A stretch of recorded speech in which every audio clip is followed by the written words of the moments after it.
অত্র মোকদ্দমার বাদী সোহাগ পিতা মোহাম্মদ ইদ্রিস আলী, সাংবিলনী মেমারি থানা দেওয়ানগঞ্জ, জেলা জামালপুর।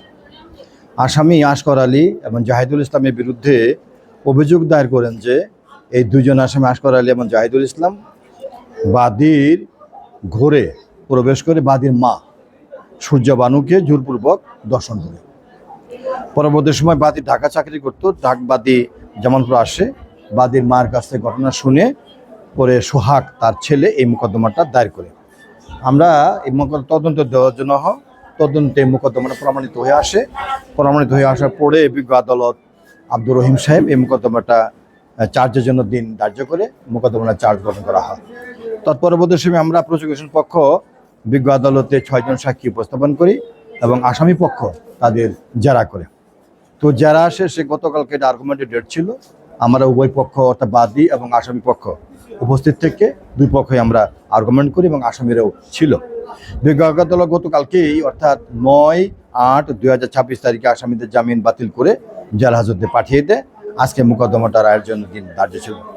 মোকদ্দমাটা রাষ্ট্রপক্ষ অর্থাৎ প্রসিকিউশন পক্ষ নারী ও শিশু দমন আইনের দর্শনের মোকদ্দমা প্রমাণ করতে সক্ষম হয় এবং রাষ্ট্রপক্ষ বিজ্ঞ আদালত আসামিদের দোষী সাব্যস্ত করে সংশ্লিষ্ট আইনের বিধান মোতাবেক আসামিদের সর্বোচ্চ মৃত্যুদণ্ডের আদেশ প্রদান করে এবং 1 লক্ষ টাকা জরিমানা আদেশ প্রদান করে। তো আজকে আসামি দুজনই উপস্থিত ছিল। আসামিদের জেল হাজতে প্রেরণ করা। এখানে একটি বিষয় উল্লেখ্য যে আসামি পক্ষ দাবি করে যে আসগর আলীকে ওই দর্শনের সময় তার পুরুষলিঙ্গ কেটে দেওয়া হয়। এটা আমরা অস্বীকার করি যে আমরা তার কোনো পুরুষলিঙ্গ কেটে দেয়নি, এটা আসামিরা বলে আর কি। এই ছিল আজকে মোকদ্দমাটা রায়ের অবস্থা।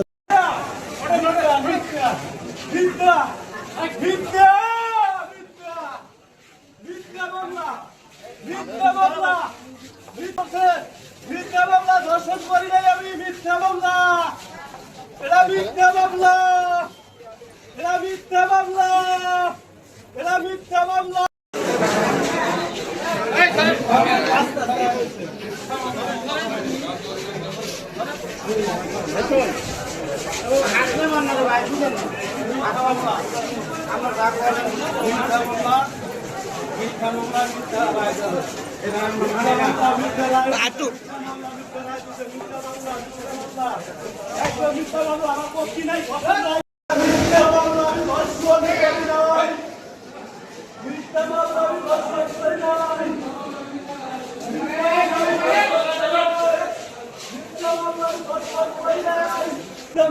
ধর্ষণ করি নাই, মিথ্যা মামলা আমি ধর্ষণ করি নাই, মিথ্যা মামলা আমি ধর্ষণ